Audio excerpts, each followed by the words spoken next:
within our four-year degree program, our Bachelor of Fine Arts program.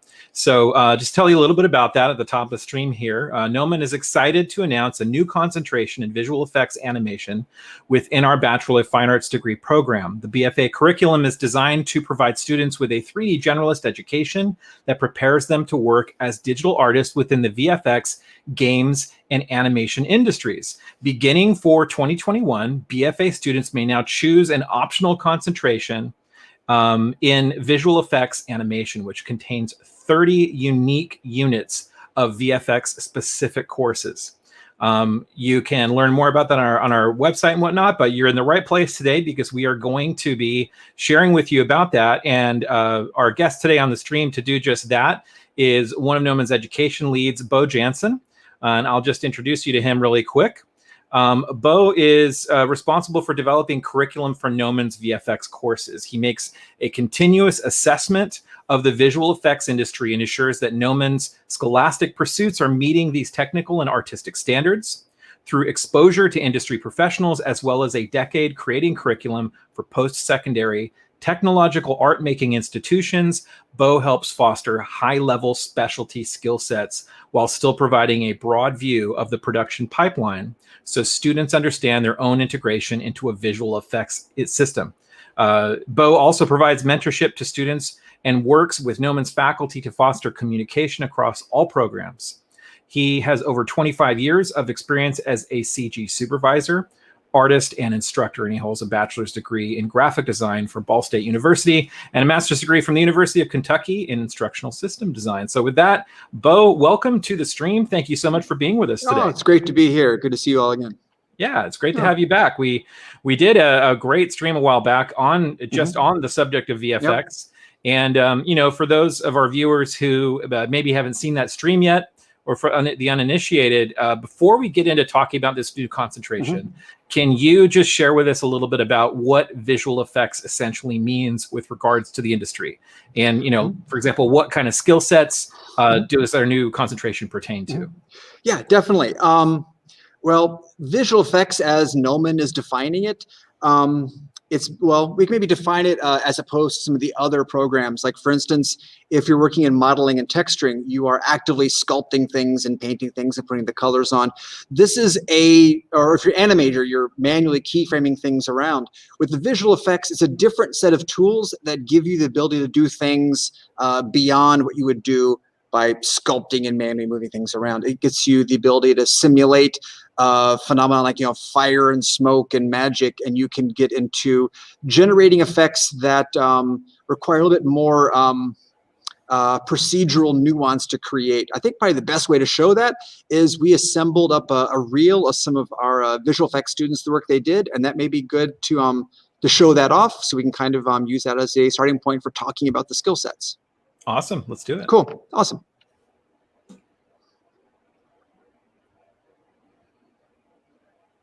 All right.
So cool. Love I it. know. I've seen that work in the reel so many times, but I still just love it. It's just awesome to see that all that work of all these students all coming together. You know, having worked with them when they first came through and introducing these concepts to them. It's very rewarding to see that reel. I never get tired of seeing it. Awesome. Yeah. No, I love seeing student work at Gnomon. And while we're on the subject, because a lot of times people look at the reel and go, no, I can't do anything that looks like that. We're talking about students that some of them, when they came in, they knew very little about VFX animation. That's representative of what they've learned at Gnomon, right? Yeah, that's the thing is I remember some of those students showing them like, hey, here's this tool set. You can do this with it. And the first time taking their first sort of uneasy steps into it and then seeing them just go. So yeah, it's not like you come in already knowing half of that and then we just help polish it up. What you come in with is the desire. You've already got the drive. You've already shown that this is a career that you are definitely interested in. And you're bringing an artistic eye to it. You know that you're ready to think technically, and if you have that foundation, we'll take you as far as possible. Yeah, well, then the proof is in the reel. Yeah, so can you break down for us a little bit what we just saw? Absolutely. There's a lot of wow going on there. Yeah, and breaking down kind of how this stuff is created. I'm just going to scrub through this and talk about. When we talk about visual effects at Gnomon, what umbrella does that cover? Now, I just kind of hit through this kind of, haphazardly. For instance, we're talking about, all right, if you were a modeler, you could model out this character. You could do hard surface modeling and make the armor. But imagine that when the tree gets hit, you are not going to maybe as a sculptor manually carve out all those pieces and not going to animate all those parts individually. That's something that you turn over to a dynamic solver. So what the solver is doing is basically a physics engine. And you, as the artist, are defining, like Josh here defined up how the tree, where it was going to get hit. At the impact point, he's fracturing up a model into different pieces and defining these elongated, irregular chunks of the tree. And then upon impact, he's simulating forces on that tree that bust apart these pieces. And on top of that, he's adding in these little particle sparks. Again, you could make a crap ton of tiny little spheres and manually keyframe them around, but that's kind of ridiculous. So he's defining in forces.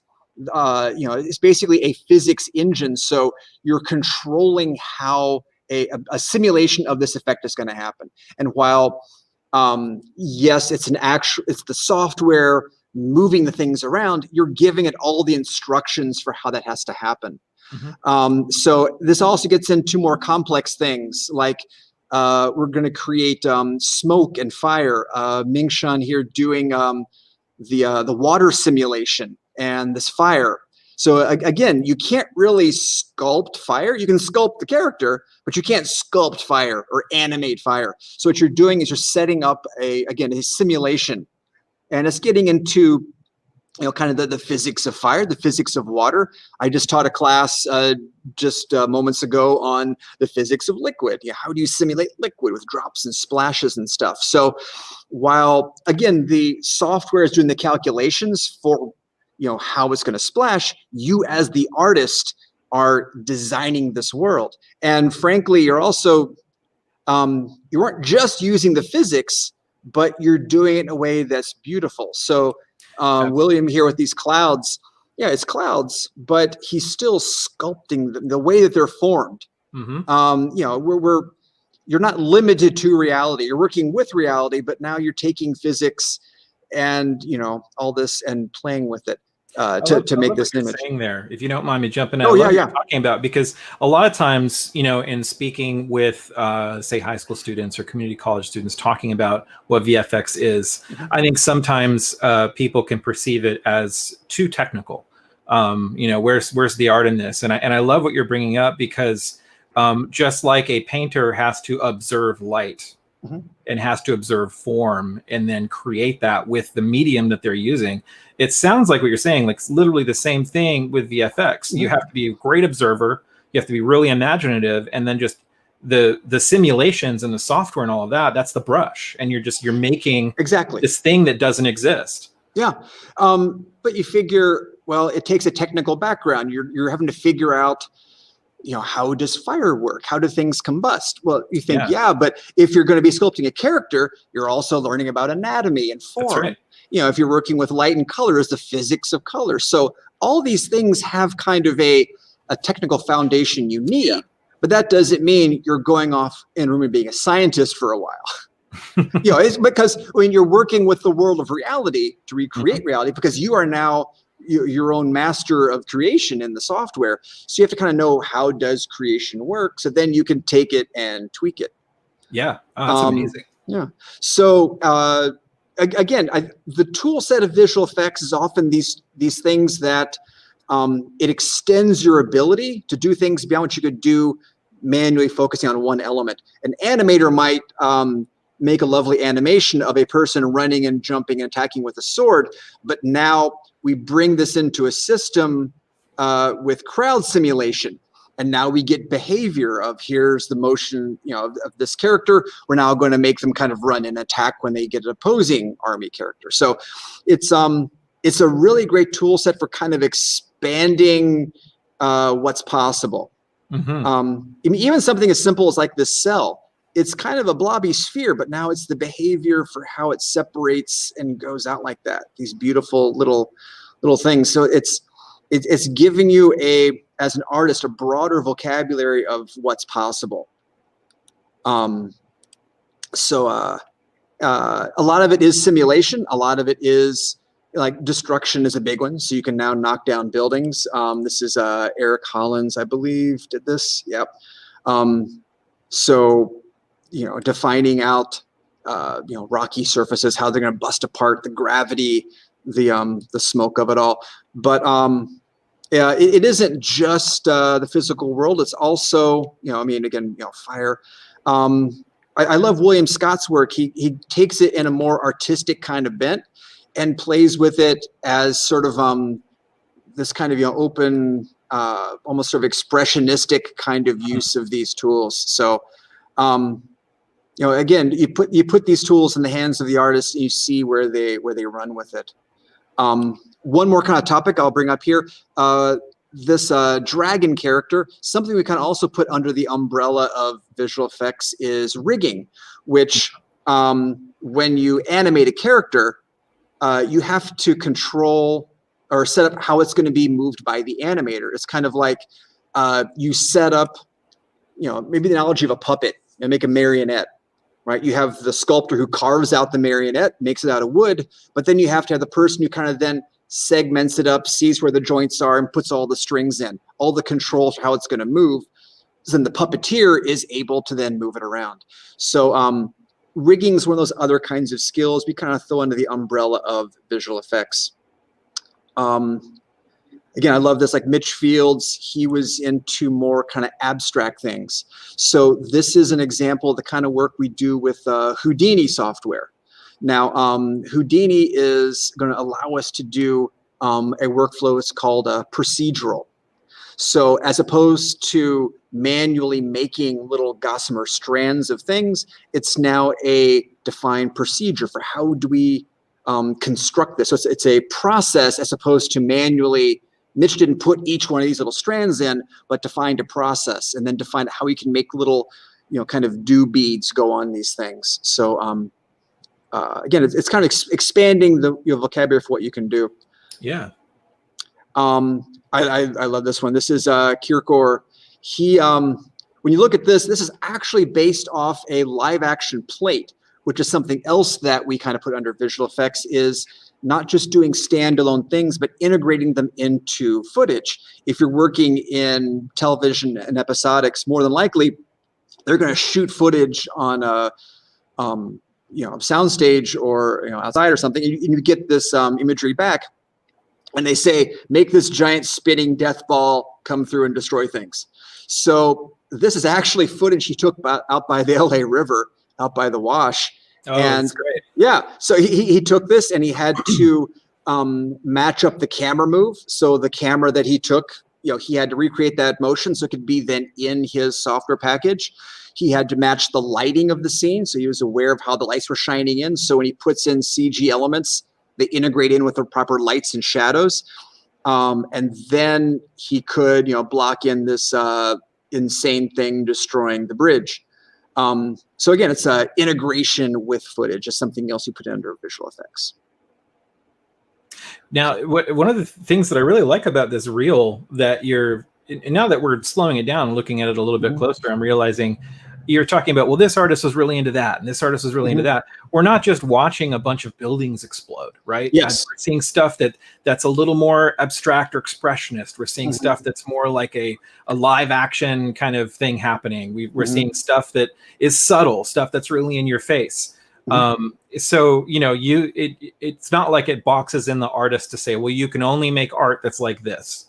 Absolutely not. I mean, it is an art school. It's not you are now a software robot school. Right. Right. We're encouraging people to, go with your strengths. What are you good at? What do you want to make? And again, the kind of jobs they're going to be working at is going to be different. I mean, William is going to be, he's working doing commercial work right now. And you can see how this is the kind of work you would see maybe more in kind of commercial things. But for instance, I believe Kyle here, I don't want to speak for certain, but I think he's hired on working on episodics. So he's doing this kind of thing. He took this footage again and put this sort of vortex of death on the wall. And there's a lot of different roles you can fill. What visual effects is kind of a broad span of things. We try to hit on a bit of everything in the curriculum. We try to introduce you to a bit of everything. That's going to help you figure out what you're good at, what you want to do. Because we also know that the students coming in aren't exposed to these things. Like we have a whole class on hair grooming, digital hair. And, that's not the kind of thing people come in and say, hey, I would love to make digital hair. Maybe some do, but for the most part, you don't know that's a thing. You don't know that you can be, do cloth simulation. Someone has to put the clothing on all the characters you see. Someone has to do the hair on all those. And so we introduce students to all this in the curriculum to make sure that they're aware of the breadth of what's out there, and maybe introduce them to things that, wow, this is cool. This could be something I could see doing this as a career. But it's also giving you an appreciation of all that's out there. And so as you're a member of a team, you go to a studio, you now know how to work with all these artists that can do different kinds of things. Yeah. And it also gives you again, talking about the vocabulary you're getting as an artist, you can do all these things. So then that's the cool thing about the visual effects is you could really kind of make the impossible. When someone says, okay, we're going to have a giant robot come in that melts into a pile of earthworms. It's just some insane fever dream. They're like, okay, I can totally do that. And you begin to kind of deconstruct it because you have a whole lot of tools in your arsenal. And that's part of the visual effects here is the deconstruction. You take something insane and complex, and a bit of rigging, how to do cloth simulation, this and that, this proceduralism. And so you can take something that looks as crazy as melting a robot into a pile of earthworms, and you turn it into these beautiful little elegant pieces that come together and make this final result. Yeah. Now, I got to believe, so often, when the director says, we want to make something that people have never seen before. Yes. Really, a lot of times it's the VFX team that really delivers that. Yeah. Yeah. Now, just out of curiosity, before we move on to just kind of talking about VFX in general, what about for artists out there that are like, I really want to work in games. This stuff looks really cool. I'd like to do these kind of things. What would be examples of the kinds of, things that people learning VFX would be doing in a game studio per se? Oh, absolutely. In fact, I was just going through a correspondence yesterday evening about how all of this kind of work, there are just as many crazy things happening in games with destruction, explosions, fire, smoke, but also in games they're doing more and more of melt the robot into a pile of worms. They're doing more of these kinds of crazy things. And now you have to figure out how to do that in the context of a game engine. So that's, and just the correspondence saying how, this is something there's a great need for in the industry. There's not a lot of people, we're trying to push them out there. We're trying to feed the industry, but there's a big need for artists who can do this kind of work in the context of a game engine. So absolutely. Awesome. Yeah, I mean, you play games, you see all kinds of effects. But also in addition to that, there's this kind of really cool merger that's happening between the technology in games and the sort of the methodology of making imagery for episodics in film that is coming together with virtual production.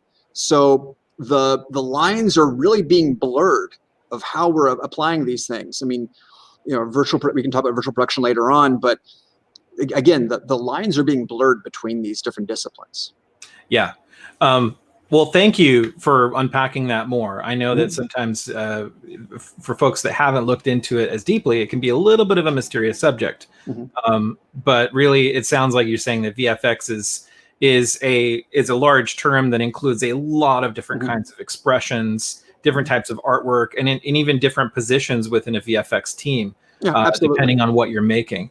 Okay, so with these disciplines, with some of the kind of pathways into studios in mind, Beau, talk to us a little bit about this new concentration. And I'm going to kind of kick it off by saying maybe one of the obvious questions. For people watching today, might be thinking, well, I thought Gnomon already taught VFX. Why do we have a VFX concentration now? So can you distinguish that for us and talk to us about what this really means?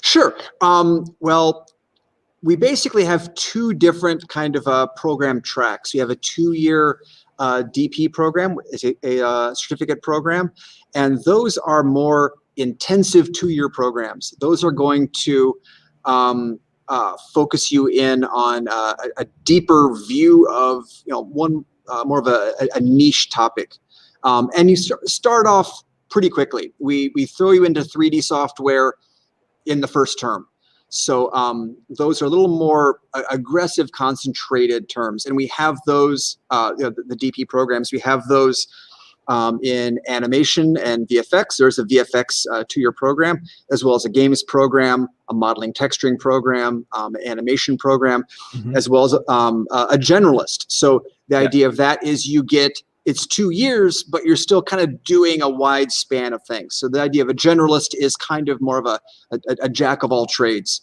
You're not just effects, you're not just modeling texturing, you're kind of, which is good, again, because maybe coming into this, you aren't really sure what you're going to excel at. So the generalist program is a good kind of catch-all to be exposed to everything. So, and when you're talking about these distinctive programs, you're talking about specifically within Gnomon's 2-year program.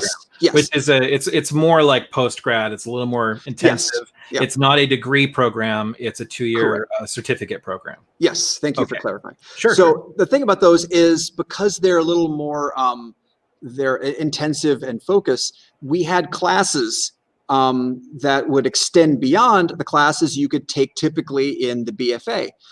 For instance, we had dynamics classes, dynamic effects 1 through 4. But students couldn't go all the way through Dynamics 4 in the BFA. Same with our Houdini classes. You got through Houdini 1 and maybe 2 if you took an elective, but you couldn't go through Houdini 3, Houdini 4, and other classes past that. So there was kind of a cutoff for how far you could go. Now, with the BFA program, this is, it's 4 years. It doesn't begin as aggressively. You don't really get into your 3D software until term 3. We're getting you a good foundation. So once we throw you into Maya, you're ready to take it on. You got your good, strong foundational skills. But it builds a bit more gradually in the BFA. Now, the BFA was just a generalist program, and it still is a generalist program. But the way it was set up originally was starting in term 9, you could begin to take electives. And you could focus then, so terms 9 through 12, you are now pursuing the fields that you're most interested in. So you could take, more animation classes and more lighting texturing classes. But there was still kind of a cap. You couldn't go all the way to the end for all the courses that Gnomon had to offer. We, a little over a year ago, how long's the game emphasis, the game concentration been? It's over. Yeah, definitely more than a year and a half. Yeah, year and a half-ish. Yeah. We had a game concentration that allowed students starting around term 5, you could focus in on classes that were more game-centric, so working more in the real-time engine. So you're still getting a generalist exposure, but it's not just the electives that let you do your focus. The concentration lets you be, focus in for a career in games. And now we brought that to the visual effects.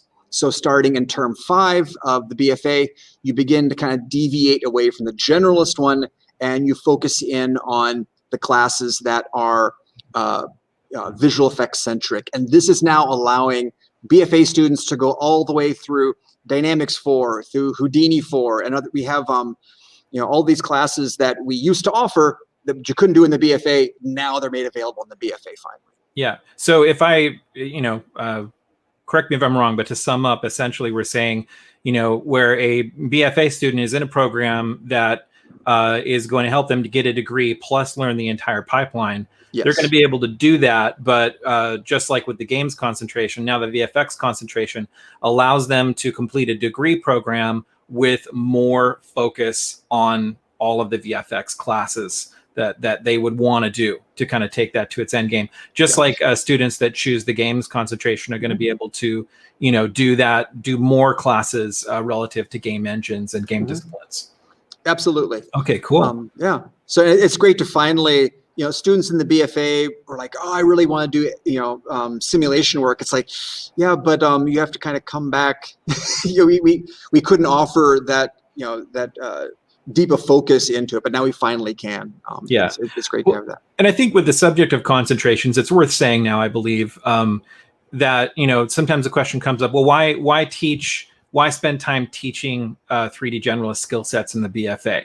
Why not just launch people into a concentration? Well, there's a very good reason for that. And it's the same reason why Gnomon graduates are sought after by studios, is that we want to provide everyone with a broad, solid foundation in the entire pipeline, so that when you pick your chosen area, you don't just know how to do that one thing. You're kind of a monster of a junior artist entering the field, because you know the whole pipeline and you've got emphasis in a particular area. Yes, absolutely. Nothing.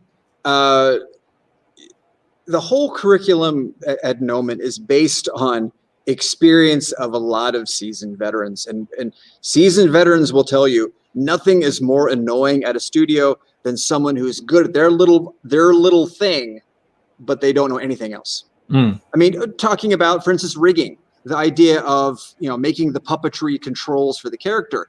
You may be a rigger and that's what you do, but if you don't understand what the modeler's doing that's giving you this model to rig, if you can't kind of talk in their world, that's going to be a communication breakdown. If you can't understand what the animator is going to do with your tool once you make it, there's a communication breakdown.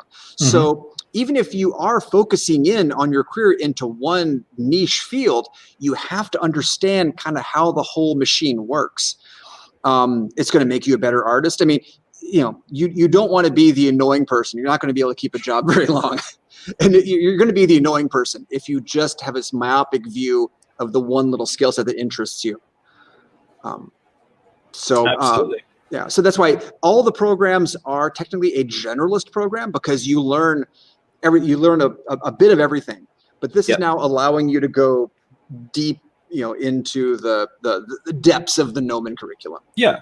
Okay, so we've established, what we mean when we say VFX. We've established, what the concentration pertains to. It's in the BFA program, and it allows BFA students to get access to some of the extra VFX classes that were formerly only available in the 2-year certificate program. And we've also established the fact of why it's so important to, while you're doing that, also get a generalist skill set in your training. So can you take us a little bit deeper into the concentration itself and talk to us about what distinguishes it in terms of the classes you get to take and that sort of thing? Sure. So you got 6 of it. There are unique classes that differentiate the visual effects concentration from the generalist. Well, the generalist takes dynamics 1 and 2. This takes you into dynamics 3 and 4. It also takes you into Houdini 3 and 4, as well as VFX design, liquid simulations, VFX for games, as well as principles of VFX and virtual production. So yeah, so we've got unique class. Those classes are new ones that are not available in the BFA. Now, all but 2 of those were ones that we had in the DP program. They aren't brand new classes to Gnomon, but the principles of VFX and virtual production, those are 2 classes which we're starting up brand new from scratch. Wow. Okay. So tell us a little bit about those 2 classes then. Sure. Principles of VFX, this is kind of a survey class. When you're getting into learning all these disciplines, I mean, these survey classes give you a bit of a, what is the terminology? How do studios work? So you kind of see, it's a survey of the industry. So you see how everything's kind of functioning. Principles of VFX is that with a more of a finer lens on the visual effects industry. It's giving you a bit of history, some context. You can kind of see how this is all fitting in. What does it mean to be an artist in visual effects? So that's the principles of VFX class. Again, it's kind of a class to give context to everything you're doing to kind of help sew it all together.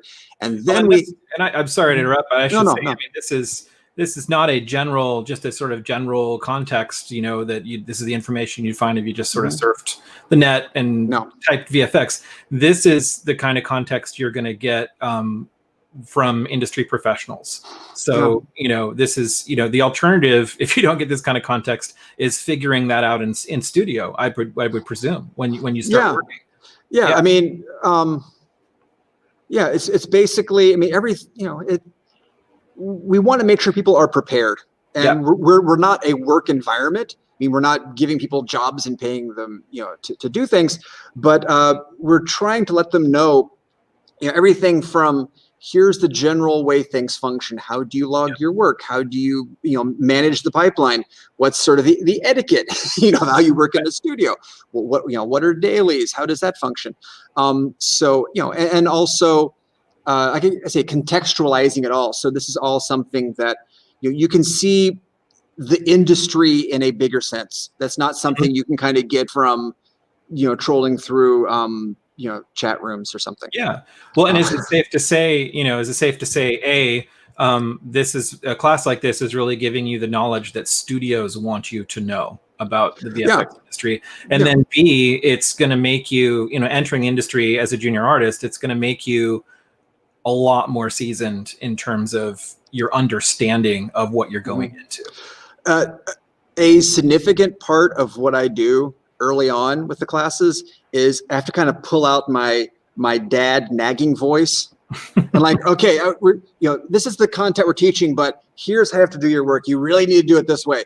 If your naming conventions are wrong and file structuring, and here's how you break this down, because you don't want to be the person who's hired on in week 1 and just doing kind of random bullcrap, because it's what you did back when you were on your own in your living room doing this stuff. It's like, no. Here's how this works. You have to do this in the context of a professional setting now. So it's studios are going to want our grads because they've had me nag them. They'd rather have me nag them than them nag them later on.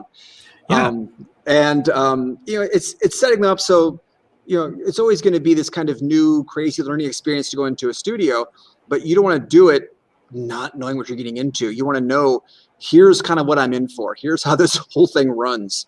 And giving them that kind of background. This is security. So they're not, it's always that bit of butterflies in the stomach, but at least you go in knowing what you're in for, not like totally, it's definitely an edge. Into the cold water. Like you said, it's an edge that our studios notice in our students. It's an edge that they're going to see when you show up. So before we get to the other class, I just want to mention to our viewers In case you haven't noticed already, my colleague Zach is in the chat right now. He's our chat moderator today. Hey, Zach. Zach is also one of our admissions advisors at Gnomon. So you can feel free in the chat as Beau's sharing to either raise a question you'd like to ask to Beau directly, which will either bring up in context the conversation, or save it for some time at the end. But the other thing you could do is you just have general questions about Gnomon, about applying to Gnomon, about other programs at Gnomon. Feel free to type that into the chat as well, and Zach can address that for you. And then he'll be collecting any questions for Beau and feeding those through to me so that I can ask Beau. So moving on to the next class, a really hot topic in the industry today is virtual production. Yes. And for anybody who's not familiar with that term, it's essentially what they're doing to produce a show like The Mandalorian, where they've got entirely virtual sets on a soundstage. And this is something that's growing very rapidly, and a lot of people are interested in it. And so you're saying now that Gnomon is offering a class as a part of this concentration. Yes, this is an exciting class to bring in. Now, that's one thing I think about that makes Gnomon very special is we're able to adapt to trends in the industry. We've been around for over 20 years now, but this is not the same curriculum we had 20 years ago. It is evolving and adapting. With that said, we don't just kind of stick our finger into the wind and see what's popular this week.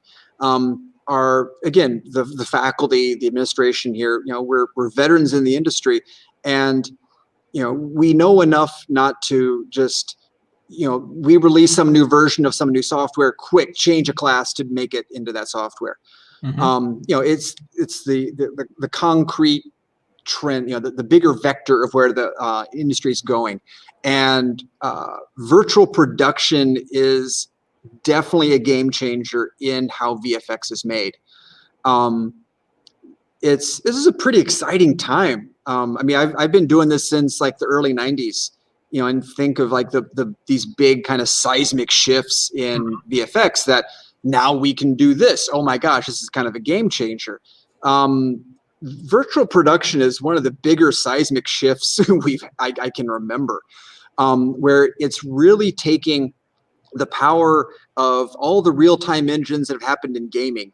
You've seen there's always been, a reasonable amount of crossover between gaming and what you see like, in your typical Hollywood blockbuster movie, those kinds of things. But it's sort of different pipelines. You didn't have a real-time engine doing anything in a feature film. There was kind of sharing and some of technologies and things, but it wasn't really integrated. And now it's integrated, and it's really letting us reassess what's possible. And it's giving a level of control in this kind of visual effects making that we didn't have before. You couldn't see the image in real time. You couldn't composite a character into a background in real time like this. And everything else from virtual cinematography, virtual camera moves, where now, it's taking things that kind of lived in its really early form, like, with Avatar, where you could do motion capture, and then you could later on do the camera moves if you didn't like the camera move you got on set. So now, again, virtual cinematography, where you're able to modify kind of everything, with performance capture, combining that with LED walls and just so much more, that it's the field. It's definitely it is happening now, but it's still kind of discovering what's possible, and how these things can really further empower storytellers to tell their stories. So that's what the class is getting into. So it's going to be a focused in the Unreal Engine, and we have an amazing faculty member working on this, and I don't want to say too much specific about it, because it's definitely I want to make sure that the class grows on its own, and I don't want to say too many specifics of like, in week 4 you're going to do this, week 5 you're going to do that kind of thing. Well, and I think, another really good thing, though, is, I mean, whether or not someone is familiar with what virtual production is, whether or not they're even familiar with the difference between real time and something that has to take, hours and days and a lot of time to render, we're seeing the results. So if you watch a show like The Mandalorian, what you're seeing is, virtual production giving the director the ability to not add in the visual effects in post after they've you're literally seeing the visual effects projected on a screen around the actor that is moving in tandem with the camera and the actor. And, it's like literally being able to take a human being and wrap them inside a game engine. Because think if you had, you can put the Mandalorian out there. He's basically freaking Chrome, right. and think if you put him on I've had characters where I've had like, okay, here's your character covered in Chrome and they're on a green screen. And so basically, you've got a green character, right? And there's so much work to take. 80% of the guy is green. So basically, what this is doing, the environment behind him is essentially, a giant LED wall with being generated. So as the camera moves, they're moving around through this environment, and he's reflecting stuff that's really there and not just green. Right. So I mean. Yeah, and it sounds, I mean, I could be wrong, but it sounds like the VFX artists now get to spend more time making that environment, what's happening, awesome, and less time scrubbing out the green on Mando before you go into the scene. Exactly. So it's really, back in my day, it was a lot of, you're on something like this, you're on green, and the actor's going, oh my gosh, look at that monster. And then you kind of figure out, you have an idea. You've got storyboards you hope are going to help out with that. But you're kind of figuring a lot of that out as you go. But now with pre-visualization, with virtual production, pre-viz and post-viz, this is putting a lot more control. It's not let's figure it out and good luck VFX. Hope you can now solve this dumpster fire we just made. Good luck. And it sounds like it's an incredibly exciting day for VFX artists. Yeah, absolutely. Yeah. And so that's something we're going to be opening up as a part of this concentration, because, we want to launch artists into the industry who are current to the industry and where it's going. That's amazing. And that's the thing. We are fully aware that this is changing. This is maybe one aspect. If you look at our concentration grid, that's maybe one field that's changing very rapidly right now, but all of it's changing. And we fully know in our curriculum that we're aiming for a moving target.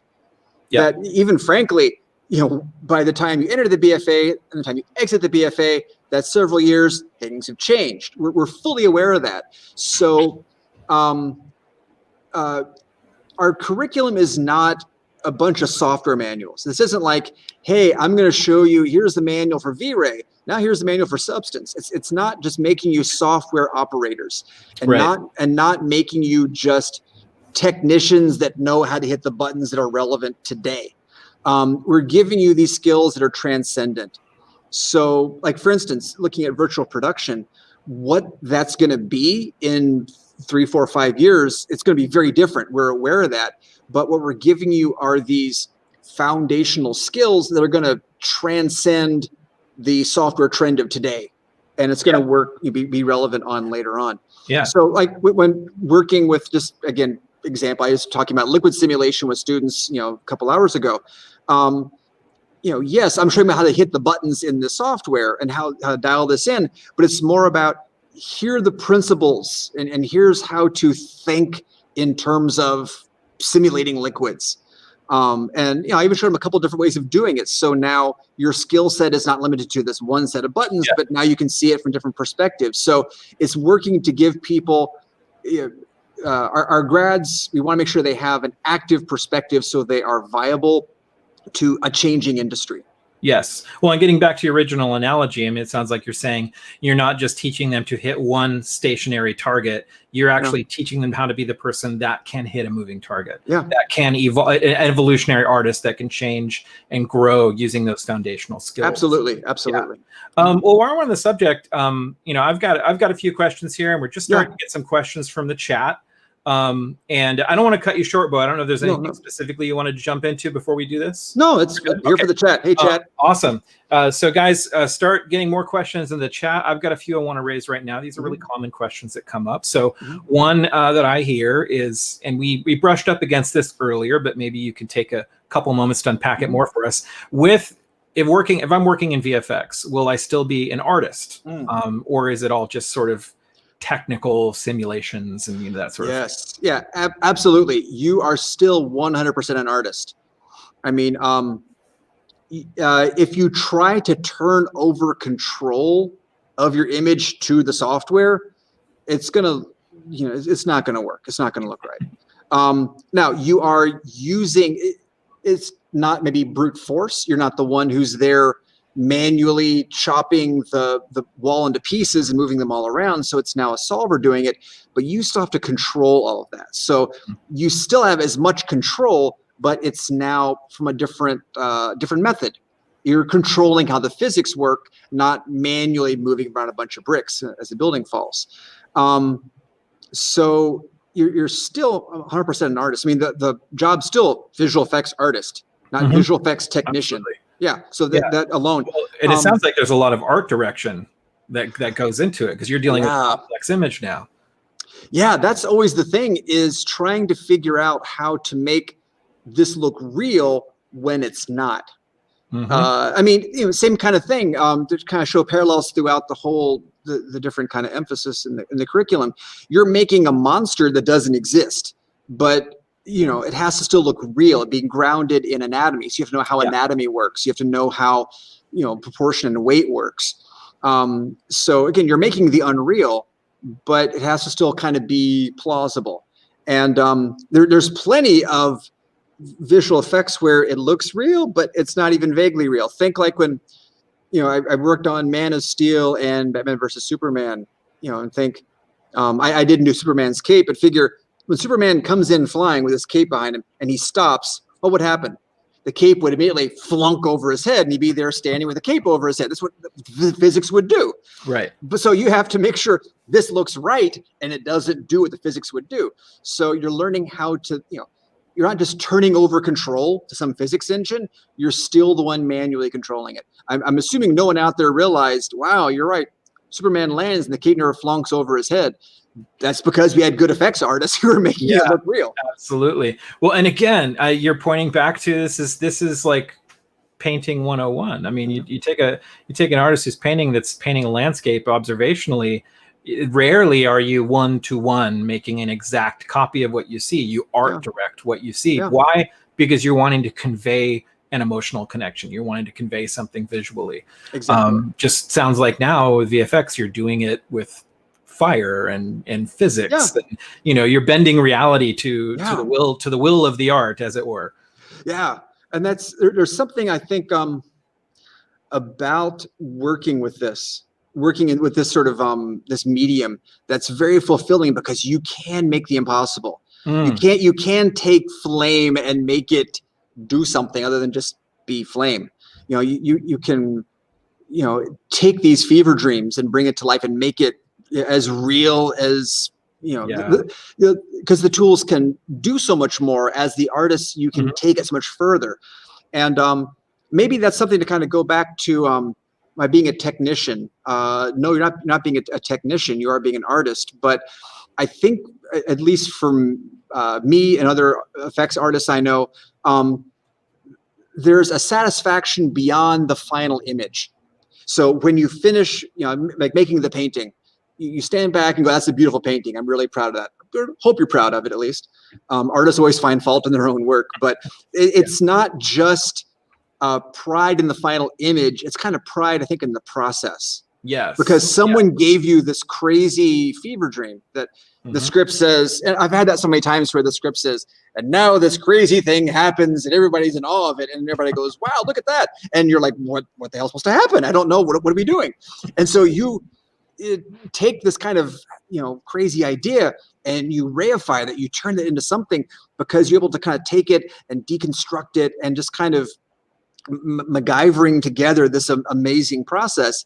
And there's that satisfaction in the process, in the solving that puzzle, that that's almost where I get my goosebumps in doing the work from solving the process almost more than the final image. Right. That's I love that. I'm inspired just listening to you talk about that. I love that in my students. I love that moment where I show them something and I try not to kind of, just have them be good little monkeys and do it, but kind of show them a tool and then another. I'm like, wait, I can do this. And you can tell they're like, holy crap, I can do that. And now I realize all much other things I can do. You kind of see these little, light bulbs going off and, this worked. Oh my God. And that's the fun part, because you've taken this artist with this kind of creative passion and you're kind of getting him into a mindset where now all this is possible. You threw a bucket of gas on the fire. Yeah. You can make literal fire with the simulation, but that's the moment that's really cool. That's awesome. Well, and this is going to be a really nerdy thing to say, and of course an overgeneralization, but it's like it sounds like the analogy is if VFX were a member of a D&D party, it'd be the wizard that's learning different spells, but still needing to go out there in the wild and decide which spell they're going to use to save the party. Yes. Well, first off, there is nothing too nerdy to say at Gnomon. This is a nerd safe zone. You can let your inner nerd hang out. But it's almost like you want the real Hogwarts. We got your real Hogwarts here. It's like, hey, Harry Potter, what are you doing? Oh, you made that little feather fly around. That's really nice. I just blew apart a whole castle and made a robot turn into worms. But have fun with that feather. That's great. That's awesome. Okay, so let's see here. I've got a couple more questions. I'm not wanting to pigeonhole people, and we've already established the fact that the world of VFX has room for lots of different kinds of people with a different sort of aesthetic and thing that they love doing. Yeah. But thinking of someone out there who is an aspiring artist, who's maybe hearing about VFX for the very first time. They don't know the names of the positions. They don't know the names of the processes and things like that. But what are some of the kind of things that you could say? Well, if you're a person that's fascinated with, what maybe this concentration could be a good option for you. Yeah. If you're interested, I'll even take it outside the context of looking at movies, and I think I want to make the explosions. I want to make the this and that, because it's not just, I can say, the final product. I think it's thinking about a career. I want all of our students to be happy with their career. Yeah, and that's something I emphasize. I want you to do this because you love doing it. It's a passion, and so the kind of mentality that goes into it, what kind of makes you happy as an artist. And it's that kind of thing like solving the puzzles, figuring things out, the problem solving of it. It's like being a magician. I mean, like personally, I love the idea of magic, but I wouldn't want to be the guy on stage going, here's the scarf coming out of it. I want to be the person who kind of designs the magic trick. Oh, yeah, okay. That's a cool. Really it's like, interesting distinction. Yeah. Yeah. So it's I don't want to be in front of the camera. I mean, I know that I'm here with my face blown out in front of these crappy lights in front of a green screen. So I don't need to be on camera. But I like making the illusion and figuring out how, I mean, it's not a there's no coincidence that you figure who was the first visual effects artist? Georges Méliès, the French magician. He basically was doing magic tricks in front of a camera. That's right. And the idea of cuts. So it's this idea of, I mean, magicians they're performing artists who are technicians. So we are basically an extension of magic. Yeah, and I don't think people shouldn't be afraid of the word technician, because it finds its root in technology. Yeah. And technology in its earliest form wasn't talking about electronics and ones and zeros and computers. It was the ability to execute applied knowledge. So there is a technical quality to painting with a paintbrush. There is a technical quality to any sort of art. But I love what you're describing, because it's a difference between being someone who performs a trick that someone else designed and being the magician who designed the trick, who dreamed it up and said, this is how we're going to fool the audience. Yeah. And that's one thing. It's very cool. We just had an event last night with my friend Everett Burrell, who showed off Umbrella Academy 2. And there's some amazing effects in that. And you probably watch that and know, okay, AJ, the character who's the goldfish in the guy's head, I love that character. Yeah. Yeah. So AJ, I get that. They didn't train a fish. That's not legit. That's a visual effect. But there's so much in that you don't know is visual effects. They recreated Dallas back in the 60s, and they had to do set extensions. They had to, from every shot, they're removing utility poles that weren't period and billboards that weren't period, air conditioning off of buildings and putting new stuff up. And you don't look at it and think, wow, look at that big fake wall that wasn't there, but that's all fake. So that's almost sometimes the cool trick is the one the audience doesn't know it's a trick. Sure. Well, and I think also talking about AJ too is this, one of the things I love that visual effects do is it's magical, in the sense that you watch a show like Umbrella Academy and you go, yeah, I know that that's not really a goldfish that can talk and swim in a bowl and wear a hat and work in this place. Yeah. I know that, right? Yeah. But visual effects, I think done well, they do this thing we call the suspension of disbelief, which it is executed in a way that doesn't just make it look real. It tells the story so that you get so immersed in the story, you forget that that's not real. Yeah. The story makes it real for you. Yeah. And that's something about it, is we are storytellers. And I really try to work that into everything. I mean, I'm teaching the first class in dynamics, and they were getting into, basic, kind of how to make some simple smoke, how to make, bust things apart. And I really like it when students, we like to give it a context, right? It's not just, okay, here's some smoke rising up, but let's put it in some kind of simple context. And then you can begin to say, all right, what is the role the smoke is doing in the shot? Yeah, you're just making smoke, but is this now like sort of creepy smoke? What is it telling a story? I love the students that then kind of bring in, I'm not just going to knock this thing down, but I'm going to make this in a way that it now gives an emotional impact. It's now sad. And so again, it's not just, I know the mechanics of how to apply gravity to these and release things to make them active and fall, but now I'm telling a story with it. Yes. And so that's, that's separating it. You're using the software to now, do something and tell a story that couldn't be told any other way. Yeah. All right. We've got a few things that come in from the chat here. Yeah. One is sort of, it's more of a comment that I'm sure that you can comment on as well, Beau. It's from, let's see, JDS Myth Digi Artist. I'm gonna do my best to get the chat names right. Rigging is highly underrated. They're kind of the unsung heroes of VFX. Yeah. I've heard the analogy that the animators are often seen as the race car drivers, and the riggers are the mechanics in the pit making the car work. Now, again, trying to show these things in a variety of context for it.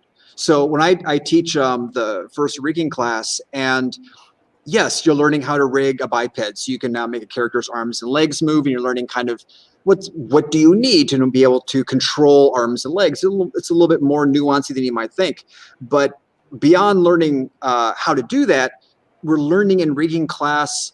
Well, rigging is one thing that some people are maybe a little apprehensive of. It seems like it's complicated and technical. Well, not really. But the one thing about it that I think you take from rigging is organization and structure. So if you're gonna be getting into more complex scenarios, you have to know how to manage your work when it gets more complicated, more moving pieces. And so I've got a number of students in the class right now who want to get into environment creation. And it's like, well, I'm not going to be a rigger, but I want to be able to make these beautiful vistas with the plants and the buildings and all the stuff going on. And it's like, yeah, exactly. That's going to be really cool. And that may be what your job is going to be, not a rigger, but that's going to get complicated. You have to manage all these assets and manage the lights and the materials and all the different pieces. So let me give you a skill that will help you manage that. And we can do that in the context of rigging. Yeah. So we really work to kind of put all these topics into a broader sense. Yeah. Now, so again, it's not about the software, what buttons to hit. Right. We're giving you these transcendent skills. Absolutely. No, one of my favorite sort of rock star stories about riggers was last year we had a great event with the team that created the dragons for Game of Thrones. Oh yeah. Come to the campus, and they were talking about how they were rigging these dragons, and when they'd move their wings and stuff, it just didn't feel right, and they'd keep getting notes back from the client like it just doesn't look right, like it needs to move more like something's not working, and because the human brain knows what a wing in flight looks like because we see it a lot. So the cool part of the story is that they were really wrestling over this, and I think like whoever the director was of the team, they just got up, they left the table, and everybody was like, where did he go? And he comes back and he bought a raw chicken from a grocery store, and he plopped it down in the middle of the table, and he said, everybody move around the wings and start, analyzing how this thing moves. And they did that, and they were like, oh, okay, it stops here or it rotates there. And there were all these things they didn't know about how it worked. And then they applied that knowledge to the way that they rigged the dragons, and that was like, boom, it all came together. That's a lot of being an artist is eye training.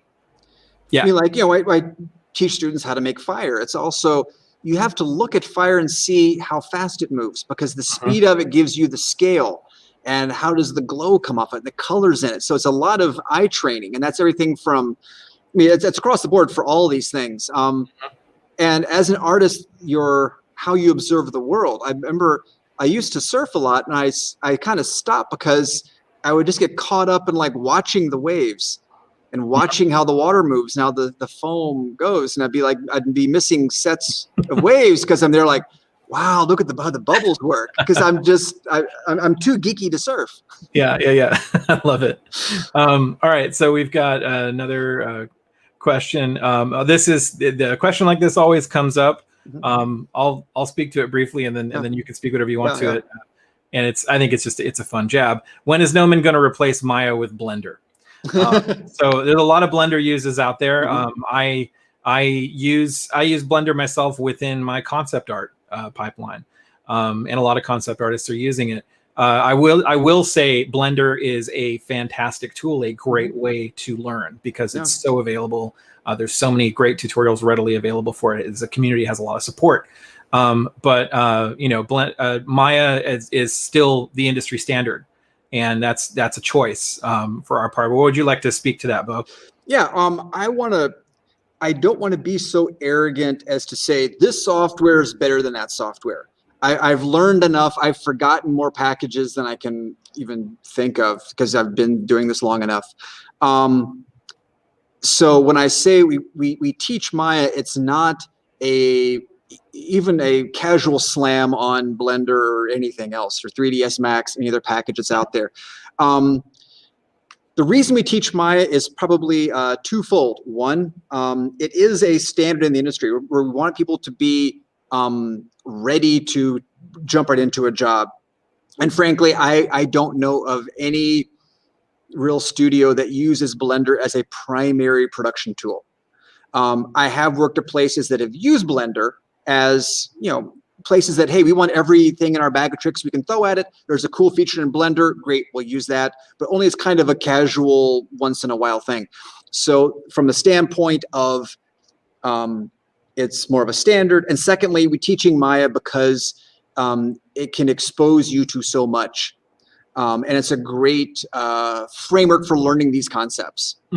So again, there's some things when I teach, I'm teaching how to do fire. I'll use one software versus another. It's not just because it's a standard, because this is kind of a better tool for getting you into these concepts. So there's a lot of things that go into why we choose the software that we do.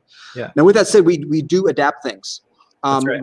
Our classes, I look back at older syllabi. We used to teach this class in the software. Now it's in something else. So we don't dig our heels in and just say, this is the way it's always been done. We do adapt the software. Mm-hmm. In fact, if you look at our curriculum grid, very few classes are based on software names. I think only like the Houdini classes are based on a software name, and that's because Houdini is fundamentally different. And if anything, Houdini is the one package we would kind of plant our flag in that class, say this will be done in Houdini, because it is a fundamental different piece of software, and we want to make sure that students going through are prepared with this package. Yeah. Well, and it's, the question could apply to other software as well. Like, why do you teach ZBrush instead of Mudbox or this or that? And it goes back to something you said earlier, and that is we have chosen tools that we teach based on wanting to prepare our graduates for the largest portion of the industry. That being said, though, you're not, like you said, we're not a big software manual. We are going to teach you the principles of 3D. We're going to teach you the principles of hard surface, so that if you learn that in Maya, Gnomon, and you wind up at a studio that happens to be using something else, you will be able to learn their package as well, because you understand what you're doing with Maya, not just the fact that you're using Maya. Absolutely. The same thing goes for ZBrush. If you go to Weta or something like that, and they're using Mudbox, you can hop over because you know how to sculpt. You don't know how to just work the buttons in ZBrush. Precisely. So another question, someone's curious about, let's see. Hello, is virtual production a course that would be good for anyone who wants to be an art director, or is the course for those who want to open a business like Aaron Sims? And I'm sure there's other reasons as well, but I think you kind of get the angle from. Well, here's the thing. Taking any one class is not like, great, I'm ready for that job now. Like talking about, for instance, digital sets. That's a class that's for making giant environments, right? But that's only kind of giving you that one little focus thing. I just mentioned how the class in rigging is giving you organizational skills that are going to help you be a better environment artist. So what you get from virtual production, you're going to get a lot in that class, but what's going to make you able to be an art director is not just that one class. It's the synergy of all of them coming together. So again, if you're going to open a studio, I've been around enough that I know I don't want to open a studio. That's not what I want to be doing. But I know people who do it successfully, they understand the holistic, everything. So that's going to be something you don't just take one class and know enough to have that sort of holistic knowledge. So I would say both of those things, of being an art director or doing an Aaron Sims kind of thing, both of those need more than a class. Sure. That's, you're needing an awful lot. Now, would virtual production be helpful? Yes, it's going to help introduce you to new topics that are going to be very, like I say, this big sort of seismic shift in the industry. It's going to help, but that class is not, it's not an island. No class is an island. It's the synergy of all of it coming together. Yeah. All right. Well, I think we'll start to move towards a close with this question here, and it's a question that I like to ask a lot of our guests. And we've dealt with this question before, so maybe you can paint it from a different angle. Thinking of aspiring artists out there who are already aware of some of the skill sets you're talking about, learning from something like a VFX concentration, or they're hearing about it for the first time and they're like, "Whoa, this seems like kind of the thing that I was built to do." Like. This seems like my thing. If they're, still in high school, or let's say that they're in community college, doing some of their initial schooling, what advice would you have for these artists? What could they start? What would be important for them to start looking at now and developing skills in? Okay. Don't overlook the foundations. even if you're going to be an artist who's working with software, maybe the software isn't the best place to learn how to draw or how to sculpt. So get into paint, get into clay, get into, being creative with the foundations, working with color, light, form, all those foundation things, those apply. So get yourself into that world. Also get into, have an eye for your own work and try to improve your work. Try to actively, don't be afraid to make mistakes. So just make a glut of work, and through iteration and practice, that's going to improve. You're going to get better. It's good to have someone, get an input on that. It's hard to be your own judge of your own work. Sure. So just the quantity of getting used to creating something helps. Now, I would say then begin to marry that with some technology. Now, honestly, I don't care if coming into Gnomon, if you know Blender, if you know Maya, if you know whatever, but I would say get into the idea of making art with technology, because it is different. It's not maybe as much immediate gratification, right? You can be good with pastels and make a portrait, in an hour or so. But if you're making a portrait using Maya and Substance and whatever else, that takes longer. And you're also you're getting used to being creative, in a software framework, which is a little different than just having something in your hands. It's now, it can seem a little bit one step more abstracted at first before you're kind of used to it. So get used to that kind of problem solving in software, and being an artist with software. Now, I would use that for kind of everybody. That's something I would say for all the incoming artists. Now, for the visual effects people, start to get into other, like the physical world more, and see, don't just draw people and animals and props. What does smoke look like? What does fire look like? How do these other kinds of phenomenon work? Study the natural world around you. I know things that I brought into play that I really enjoyed. I think it kind of helped me is I always would, as a kid, make weird random crap. Like I thought, hey, I think I'll make a pinball machine. And how do I do that? And I kind of cobbled together a simple pinball machine that had like some little bells and lights and I got the flippers to work, and just random crap in my garage. And this was pre-CG, but that kind of making things. Yeah. And taking something like, I know as a kid when I was like in middle school and trying to make a pinball machine, that helped me as a visual effects artist now making all the weird crap that I make now. So had that kind of passion for designing strange things, picking apart weird stuff. How would I make that? It's like the magic trick kind of thing. So I mean, I don't want to give too much a recipe of here's what you do to become a visual effects artist, because again, this is an art school and we intentionally don't have a laundry list to apply. We want to see X, Y, and Z. If you do that, you can be in. That's right. So we want to see this kind of passion. And I think, again, everybody that comes in is someone we know is going to succeed. And that's why Gnomon is good, is because part of the admissions process is seeing, do you have that kind of fire in your belly? And it's not just do you want it, but have you pursued this? Yes. Right? If you want to do this, why haven't you downloaded Blender and begin just playing with it and see what you can do with it and try different things? Why aren't you drawing a lot? And why aren't you, okay, you can do some kind of random sketches, but are you like really refining your work and kind of pushing yourself with this? So those are the kind of things we want to see.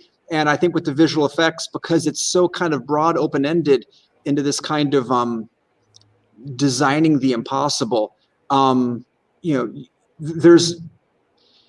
going to learn a lot of different odd things. Like, I didn't realize in becoming into this, I would understand, the proportion of oxygen to nitrogen in the air that burns. And I wouldn't understand, different weight coefficients in different animals and stuff. That's the kind of stuff you pick up. So it's part of this general curiosity to know how things work. Yes.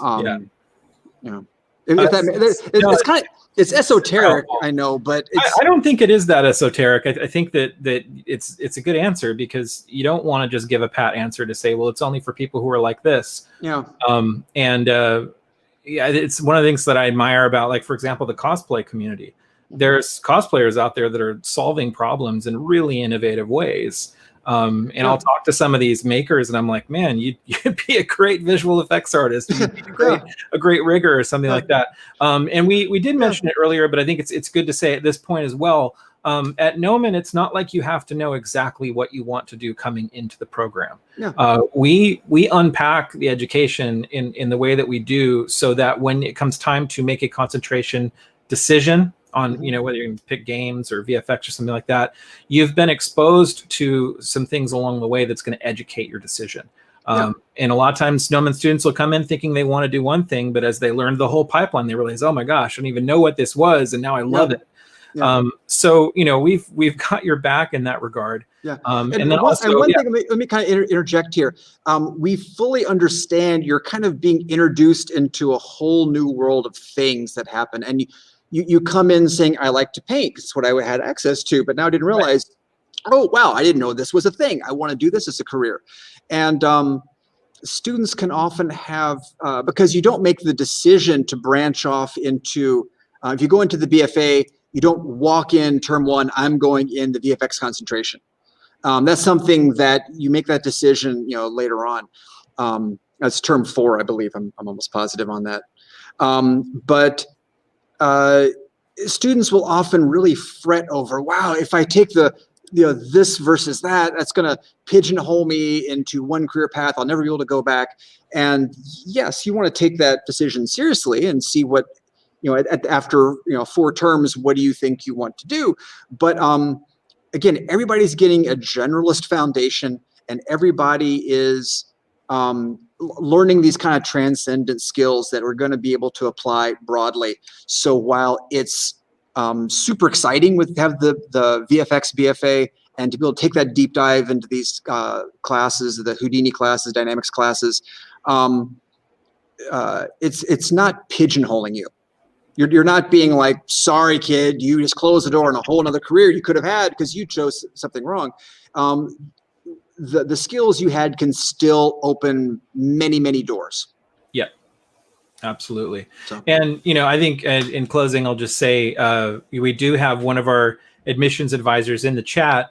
And one of the things that, a lot of people don't realize or don't know about Gnomon is that our advisors offer free portfolio coaching. No strings attached. So really you want to talk to an advisor before you start getting ready to apply to a program. So if what you've heard interests you, or if you just simply have more questions, you can feel free to reach out to our advisors.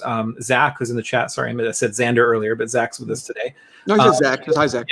Yeah, he will provide a link through which you can do that. You can get coaching on your artwork.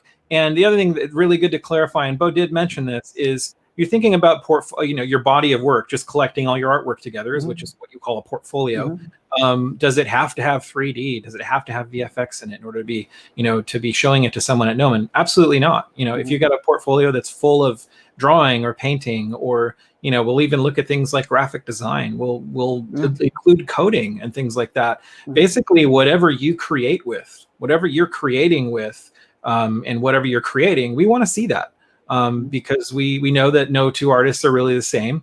And that's the place that we want to start. So if you're interested in this world, if you want to be able to get the stuff that you're doing right now in front of someone who can help you to understand how to start moving towards that, then one of our advisors would be a great person for you to speak with. So with that, I just want to say, Beau, thank you so much for taking, I think you came right off of teaching a class today too, to come into the stream. My voice is still holding out too. I made it through without going hoarse. Yeah. Thank you so much for taking the time with us today to talk about this new concentration. But I think also this is a great follow-up to your previous stream in the sense of, I think you really helped to inspire us to what VFX really is and what that means for the art world. Cool. So appreciate your time. Absolutely. Everybody, Thank thanks for tuning in, and we'll see you again next Friday, as well as for our art jams on Wednesdays. And if you want to know what Gnomon events on our streams are coming up, be sure to follow us on social media to be the first to know. And we'll see you back here on the stream. In the meantime, just stay safe, stay creative, and we'll see you next time.